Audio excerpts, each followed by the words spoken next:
林婉儿被叶晨脱口而出的名字吓了一跳。今晚一直是叶晨不停的惊讶，他从头到尾都非常淡定，只是聊及先父时，心情有些忧伤。可是当叶晨说出孟长生3个字的时候，林婉儿顿时骇然无比，她下意识地惊呼道：公子怎会知道师公的名讳？他离世距今已有300余年，而且他活着的1000年时间里，也几乎一直在10万大山中闭关修炼，即便在他活着的时候，也是鲜有人知啊。叶晨也不由感叹，孟生，字长明，生于大唐麟德元年，长安人，修行之后自号长生居士，改名孟长生。林婉儿更是骇然，公子，你怎会对师公的事情知道得如此清楚？家父曾经说过，师公一生几乎都在潜心问道，世人对他几乎一无所知，况且他已经驾鹤将近400年，公子是从哪里听说的这些？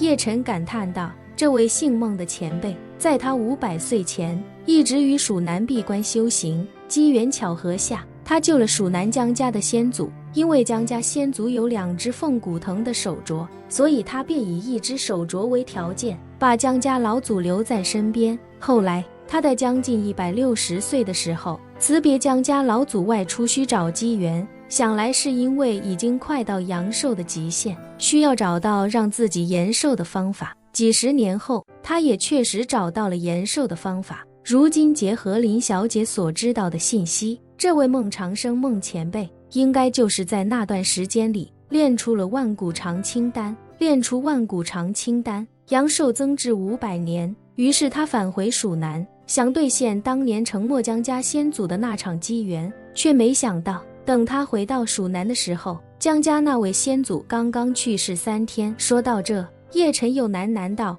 若是姜家先祖多活3日，或许得到万古长青丹的便是他了吧。林婉儿惊骇不已地问，公子说的姜家先祖是什么人？叶晨道，是孟老祖修行的前500年里收的一个挂名弟子，只是那人没修炼的天赋，并非修道之人。以我看来，2人之间的感情更像是主仆、养父子以及忘年交这3种关系的结合体。说着，叶晨便将自己在墨西哥偶然间救下姜老太太，得到凤骨藤，而后又上门回报姜老太太母子，继而逐渐了解到了孟长生一生生平的全过程，毫无保留的都告诉了林婉儿。林婉儿听完，惊得半晌说不出话来，半晌后才喃喃道，世间竟有这么巧的事情，公子的人生际遇果然非常人所能及。叶晨此时又道，如今看来，孟老祖练出万古长青丹已经无容置疑，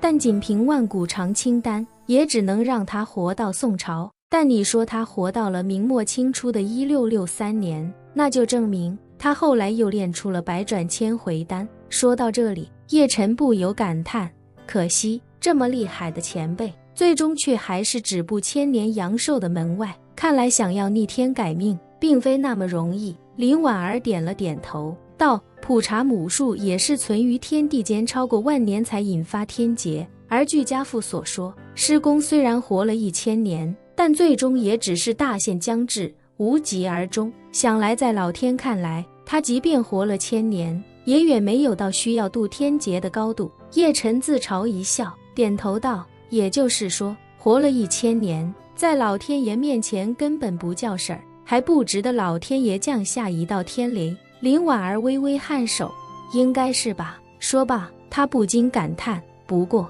公子与师公确实因缘际会，虽然公子出生时师公已驾鹤300余年，但你却偶然间与他前500年以及后500年都产生了些许联系。说到这里，林婉儿忽然好奇地问，奴家斗胆问一句，公子是如何入道的？是哪位尊长带你入的道？叶晨见林婉儿已经将所有过去与秘密全盘托出，自己便也不再掩饰，开口道，我偶然得到一本名为《九玄天经》的古籍，其中记载了大量与修行有关的内容，我便是靠着那本古籍入的道。林婉儿皱紧眉头，九玄天经，婉儿似乎从未听说过，是吗？叶晨有些失望地说道，我还以为这九玄天经说不定是这位孟长生孟前辈所著。林婉儿道：家父从未提及过九玄天经，我也不曾见过师公，对师公的所有了解都是自家父口中听说。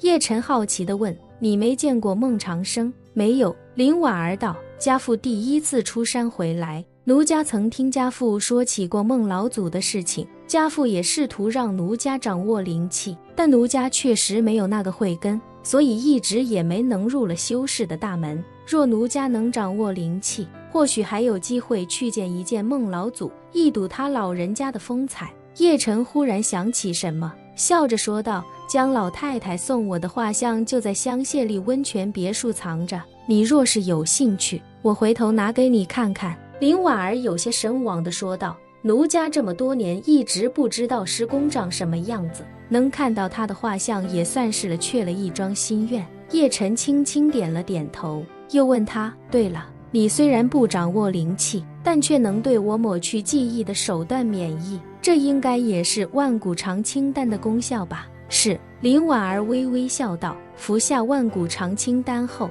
奴家虽然依旧无法掌握灵气，但奴家却拥有了对灵气的感知能力。奴家能感受到父亲身上的灵气，也能感受到当年那棵普查母树身上的灵气，同样也能感受到公子身上的灵气，以及你当日在北欧试图抹去奴家记忆的灵气。而且奴家也是那次才发现，公子用灵气催眠以及用灵气抹除记忆的手段对奴家没有用处。自从林婉儿在自己面前自称婉儿的那一刻，叶晨就猜出自己的手段对他肯定是没有效果。但叶晨没想到的是，林婉儿竟然对灵气有如此敏锐的感知能力。他惊讶不已地问：你刚才说当年那棵普查母树的身上也有灵气，是真的吗？一棵树怎么会拥有灵气？是真的。林婉儿认真道：普查母树不但有灵气，而且非常强大，只可惜被天雷劈死之后，他身上所有灵气都烟消云散了。